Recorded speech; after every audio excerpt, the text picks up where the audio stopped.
किसी नगर में एक धनी व्यक्ति रहता था। उनका नाम था लाल जी। किंतु उनकी कंजूसी के कारण लोग उन्हें लाला जी कहकर पुकारने लगे। लाला जी जब बूढ़े हो गए तो एक दिन उन्होंने मन में सोचा, सारा जीवन पैसा कमाने में खप गया, अब तक दान धर्म और पुण्य का कोई काम नहीं किया, इसीलिए मरने से पहले कुछ करना चाहिए। किसी से सुना था कि अंतिम समय में गाय का दान करने से सभी पाप मिट जाते हैं और मनुष्य सद्गति को प्राप्त होता है। लाल जी ने सोचा, क्यों ना गाय का ही दान किया जाए। मन में यह निश्चय कर वे गाय की तलाश में निकल पड़े। एक गुजर के पास गाय भी मिल गई, लेकिन सौदा नहीं पटा। उस मरियल गाय की कीमत लाला जी 2 रुपए से अधिक नहीं देना चाहते थे, जबकि गुजर 2.25 रुपए से कम कीमत में गाय को नहीं बेचना चाहता था। बात बनी नहीं तो लाला जी खाली हाथ वापस लौट गए। कुछ दिनों के बाद लाला जी बीमार पड़े और इतने कमजोर हो गए कि उन्हें जीवन की आशा न रही।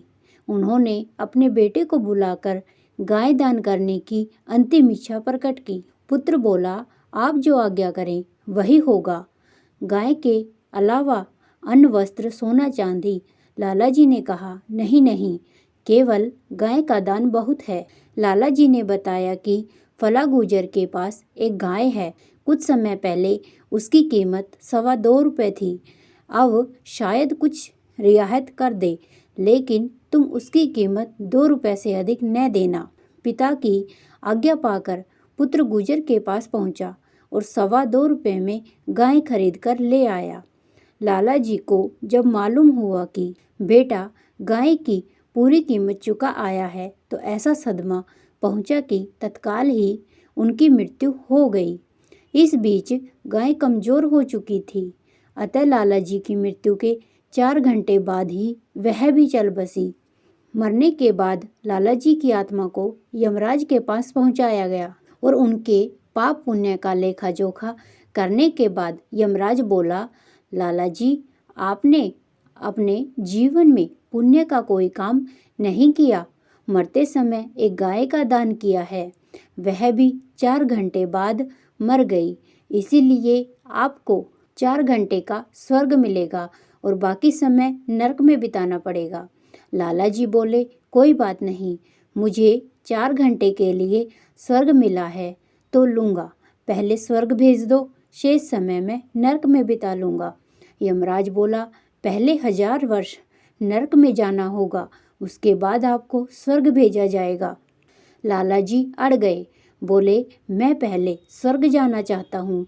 यमराज ने डपटते हुए कहा, स्वर्ग पहले नहीं, पहले नरक की हवा खाओ, यही हमारा नियम है। दोनों में वाद विवाद चल रहा था कि पहने सींग वाली गाय भी वहां आ पहुंची और लाला जी के पास आकर खड़ी हो विनम्र स्वर में बोली, मैं आपका कमाया हुआ पुण्य हूँ, इसीलिए 4 घंटे के लिए आपकी सहायता करने आई हूँ। आप आज्ञा दें कि मैं आपकी क्या सेवा कर सकती हूँ। गाय को अपना सहायक पाकर लाला जी को साहस मिला। बोले, यह यमराज मेरी बात नहीं मानता, पहले मुझे नरक भेजना चाहता है। यदि सचमुच तुम मेरी सहायता के लिए आई हो तो इस यमराज का पेट फाड़ डालो। सुनते ही गाय अपने पहने सींग उठाकर यमराज की ओर दौड़ी। यमराज अपना अस्त्र छोड़कर भाग खड़ा हुआ और त्राही त्राही करता हुआ ब्रह्मा के पास जा पहुंचा। यमराज को भयभीत हुआ देख ब्रह्मा जी मन ही मन शंकित हुए। यमराज ने अपने भय का कारण उन्हें बताया और अपनी रक्षा के लिए हाथ फैला दिए। इस बीच गाय के साथ लाला जी भी ब्राह्मण जी के सम्मुख उपस्थित हो गए। ब्रह्मा जी ने बड़े शांत भाव से लाला जी को समझाया कि हमारे नियम के अनुसार पहले आपको नरक में ही जाना होगा।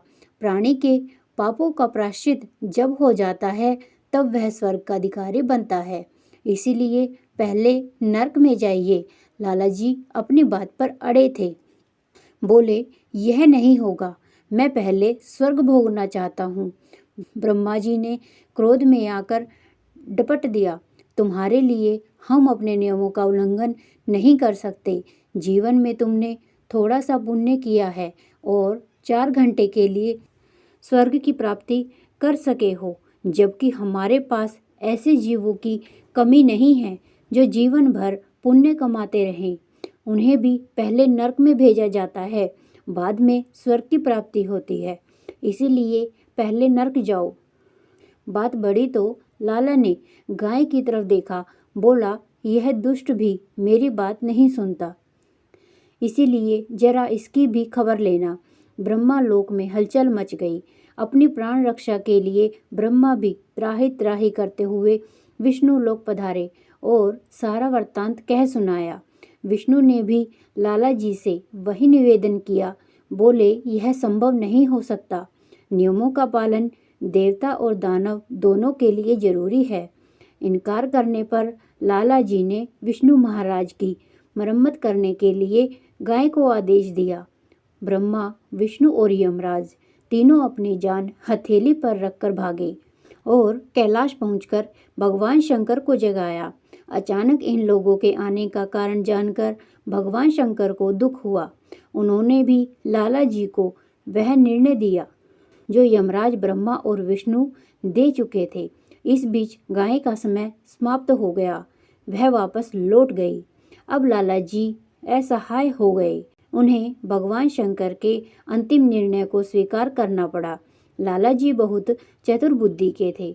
चलने के पहले तीनों देवताओं के आगे हाथ जोड़कर खड़े हुए और अपनी धृष्टता के लिए क्षमा याचना करते हुए बोले, यमराज, आप तीनों देवता महान हैं। अपनी पुण्य प्रताप आँखों से मैंने आप लोगों के प्रत्यक्ष दर्शन प्राप्त कर लिए। जो दर्शन बड़े बड़े ऋषि मुनि, संत, साधु और भक्तों को कठिन तपस्या के बाद मिलते हैं, वह मैं आसानी से कर पाया हूँ। कहते हैं कि आपके दर्शनों से पापी मनुष्य भी पुण्य का भागी बन जाता है और उसके दुख, दरिद्र, रोग, शोक सभी नष्ट हो जाते हैं। अगर यह बात सच है तो आपके दर्शन के बाद अब मेरे कौन से पाप बच गए हैं जिनके कारण मुझे नरक जाना जरूरी है। सुनकर देवताओं ने आपस में विचार किया। लाला जी ठीक कह रहे हैं। यदि अब भी इन्हें नरक भेजा जाता है तो हमारे दर्शनों का कोई मूल्य नहीं रहेगा। सोचकर बोले, तुम ठीक कहते हो। हमारे दर्शनों से तुम्हारे पाप छूट गए हैं। अब तुम नरक के अधिकारी नहीं। यह कहते हुए देवताओं ने लाला जी को हमेशा के लिए स्वर्ग में रहने की अनुमति दे दी। आपको यह कहानी अच्छी लगे तो प्लीज़ वीडियो को लाइक करें, शेयर करें और चैनल को सब्सक्राइब करें।